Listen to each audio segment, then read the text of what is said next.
Greetings, Guardians. My name is Bife here. Nezarec is dead.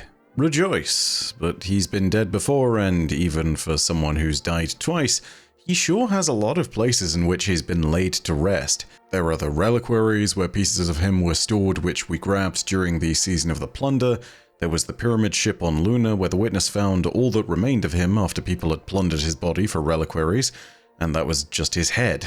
Then there was the one containment vessel from Root of Nightmares, which of course he eventually burst out of, and, well, he died again after that. At this point, it's a bit of a running joke that Nezarec has a lot of different places in which they have been laid to rest, but, well, there is actually a Tomb of Nezarec in the lore, the fourth Tomb of Nezarec.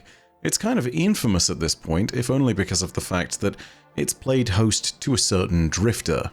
But also, as it turns out, thanks to our knowledge gained from today's lore, it played host at the same time to one of Nezarec's acolytes in a quick encounter, which gives us a little bit of context as to what the acolytes of Nezarec were looking for, and what the drifter managed to steal.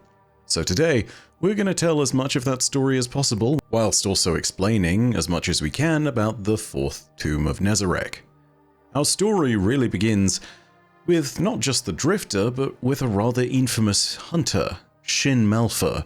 For those of you who don't know, Shin Malphur is a famous hunter whose story is all bound up in the exotic hand cannons known as the Last Word and Thorn.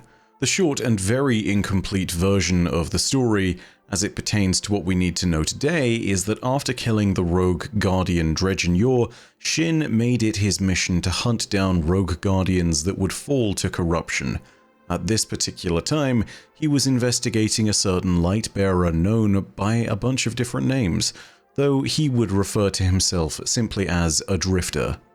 That story, from Shin's perspective, can be found in the A Drifter's Gambit lorebook, and the entry is called Artifacts and Old Friends. It reads as follows. By chance, he and I crossed paths in a neutral setting. Didn't give me his name, just called himself a drifter. Told him if that's how it was, he could call me pal. He laughed at that, got comfortable. Got all kinds of open about where he'd been, what he was hauling, even dropped a tip on where an old friend of mine was hiding. I still wonder if he knows who I really am. He told me he left the system as soon as he was risen.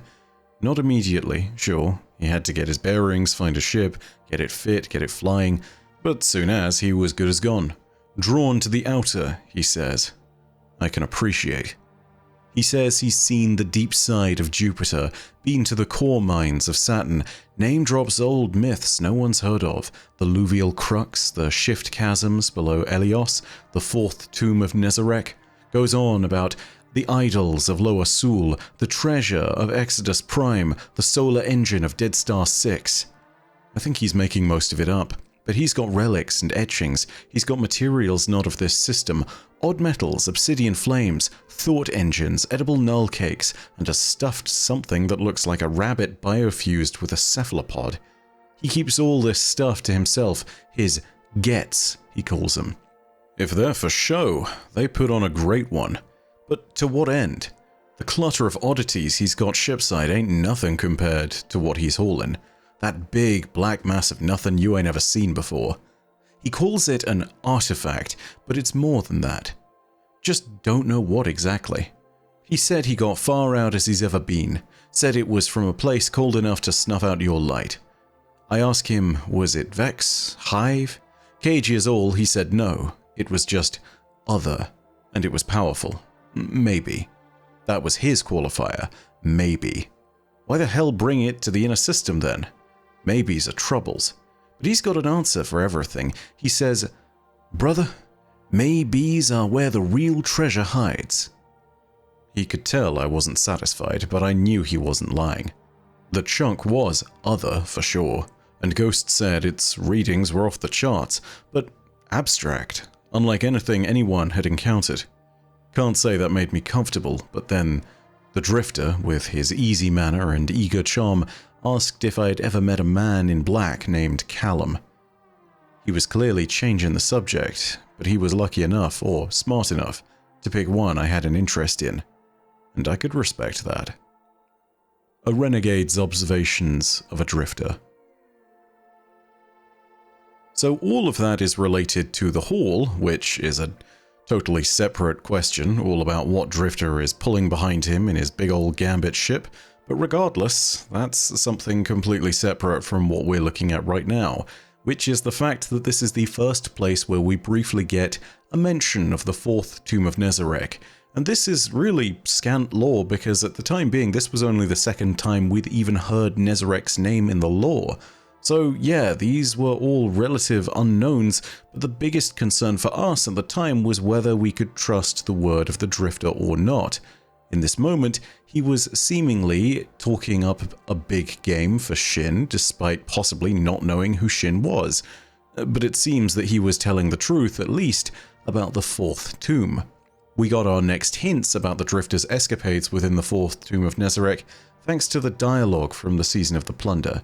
When he saw some of the relics we had recovered from the Pirate Lords, he had this to say.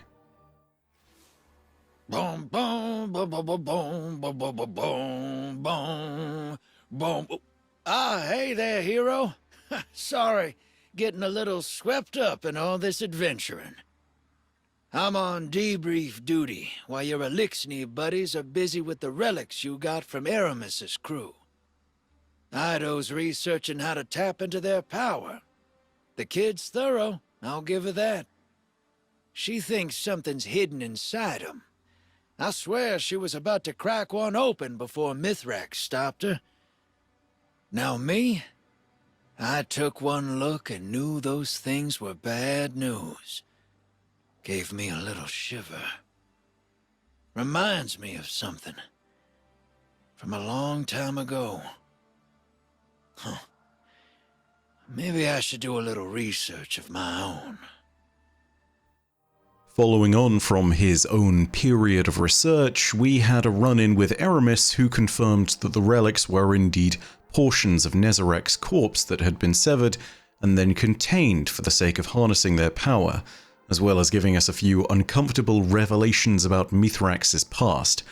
After that interaction, the Drifter was a lot more straightforward with us and told us the following.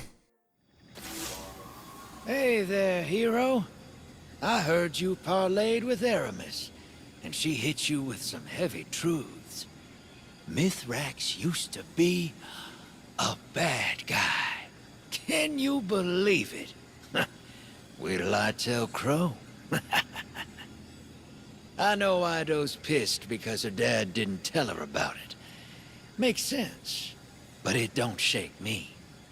Mithrax, he's just a fella who done something he ain't proud of. And that I understand. Which reminds me. Long time back, I found myself at the fourth tomb of Nezarec. Recognized these relics the first time I saw one. That's why I needed you involved. Ain't nobody I trust with that kind of power more than you. Well, after Eris, she gave me some ideas that might help Mithrax use these things for good. Whatever he does will show us just what kind of person he is. If we can stop Aramis from finding the last few relics and killing us all. So, get on that. So we now know that the Drifter recognized the relics because he'd seen one of them in the fourth tomb of Nezarec. This starts to explain a whole lot more, but his time in the fourth tomb isn't well explained. Or at least, it wasn't until recently. Thanks to the Root of Nightmares lore from the raid, we actually learned about the Gift of Cruelty ship and the story that's held within its lore tab. The story involves the Drifter, but it also involves an unknown female acolyte who makes mention of her father. There is a likely explanation as to who this figure is, but we'll expand more on that and who her father might be when the time is right. For the moment, I just wanted to let you know before we start this that the lore implies that the Drifter had in fact been paid to recover something from the fourth tomb of Nezarec. It's unknown who he was paid by, but it is known that after everything was said and done, his fee was raised significantly. The lore entry from the Gift of Cruelty ship reads as follows. Yeah, I've been to the fourth tomb of Nezarec. Ain't enough glimmer on you for me to consider ever going back there. You're on your own. Drifter. That does not belong to you. A woman's voice cut through the air and traveled to Drifter's ears at the center of the room. The altar he'd been searching for stood before him, adorned with hallowed objects. Many were of Eliksni origin, much like the tomb itself. An ornate container rested on a lavish cloth surrounded by unlit candles. Sounds he couldn't quite discern filled the silence of the room. I hate to break it to you, sister, he said. You and your acolyte buddies'll have to pass on this one. The candles lit spontaneously, and Drifter felt the hair on his neck stand. The fire's warmth danced far enough from him to spot a simple robe-like garment that kept the woman's face hidden. It shifted as she stepped closer. Drifter unholstered the handgun at his side. She did the same. The low noise escalated to whispers, more prominent, almost excited. My father searched for this piece for a long time. I won't let you stand in my way, she said, words laced with ferocity. Drifter's grip tightened. If he'd been anyone else, her intimidation might have worked. Well, I'm not letting you stand between me and my big payday, he responded. It looks like we're at an impasse. The whispers danced in his psyche. Drifter took a shot. The sound disrupted everything in the room and blew the candles out.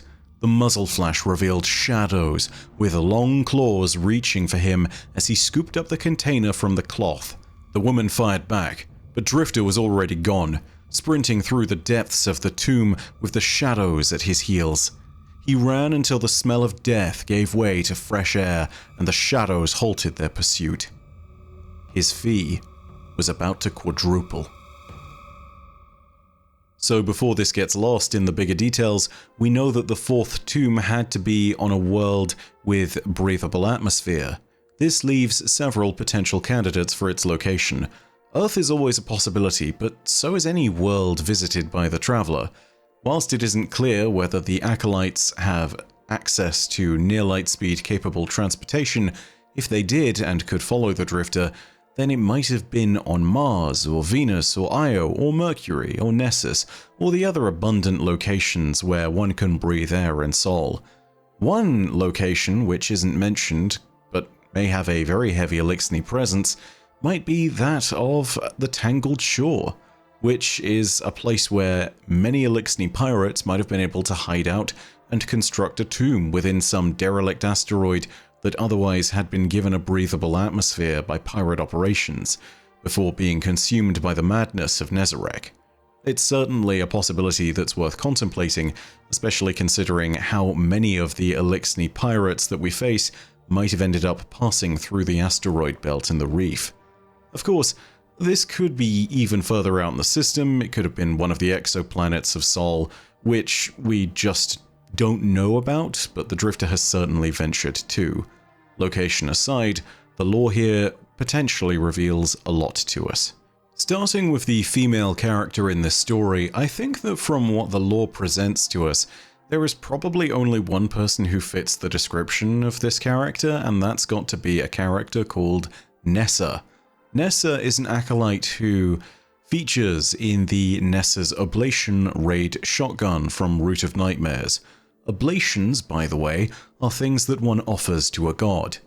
The flavor text of Nessa's Oblation hints heavily to this idea, reading, "His influence doesn't end at his fourth tomb. I will find the rest. By any means necessary." Nessa, Acolyte of Nezarec. Nessa's devotion to the cause of the Acolytes, and her mention of her father having looked for one of Nezarec's relics for quite some time, seems to make it sound like her father is Michael, the leader of the Acolytes of Nezarec. If so, then connecting the dots to the one final unnamed character might give us a clue as to who Michael's father was. It might have been Rufus, the parent who initiated Michael in the Dream Demon Sparrow. If that is the case, that would make a certain amount of sense and we'd at least be able to name every character, but none of this is confirmed, because none of those characters are technically named. As far as we know, Rufus is still a mystery, despite having a pretty reasonable auto-rifle. Having said all of that, if that is the case, it would make Nessa his granddaughter, and would show us just how easily this tradition of worshipping Nezarec is passed on from generation to generation. But again, we can't truly confirm any of this because, well, their names aren't given in either of the two lore tabs. Either way, if we're at least correct about Nessa being Michael's daughter, then it makes sense as to why she's been collecting an artifact from Nezarec's fourth tomb. However, there are more questions to be raised by all of this. If this fourth tomb was of Eliksni origin, then it's clear that at least some of these tombs were constructed after the death of Nezarec at the hands of Savathun. Perhaps it's the case that each of these tombs contains a relic, and if there are about 7 reliquaries, that means there might have been 7 tombs. Now that is making a big assumption there, because it assumes that, first of all of the artifacts that we collected in the Season of the Plunder represent every single one of the different plundered bits of Nezarec's body, which, granted, it seems to imply from the Season of the Plunder story given how cut and dry it is, but there's always the possibility that certain other parts of the God of Pain are floating out there in the universe. I know a certain eye of Caraxes' finding may well be still floating.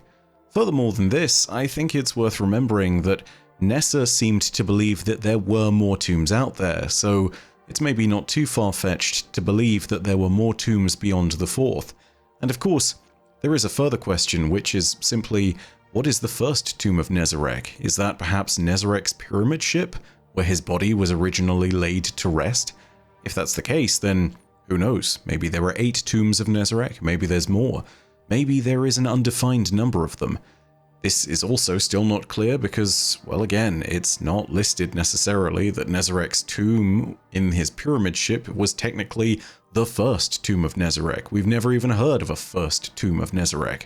So yeah, where the fourth tomb's status forces the others to lie is really kind of in a nebulous place. It doesn't give us anything as to all of those origins. Either way, that is a lot of speculative nonsense that we can push to the side for the moment, because there is a final question that's raised by everything, which is simply this. Who was the Drifter recovering the relic of Nezarec for? Maybe this question doesn't actually matter as much as we might want to think it does, and the reason I say that is because the story in the Season of the Plunder does seem quite cut and dry, especially about the idea that we had collected all of the relics of Nezarec before Eramis had.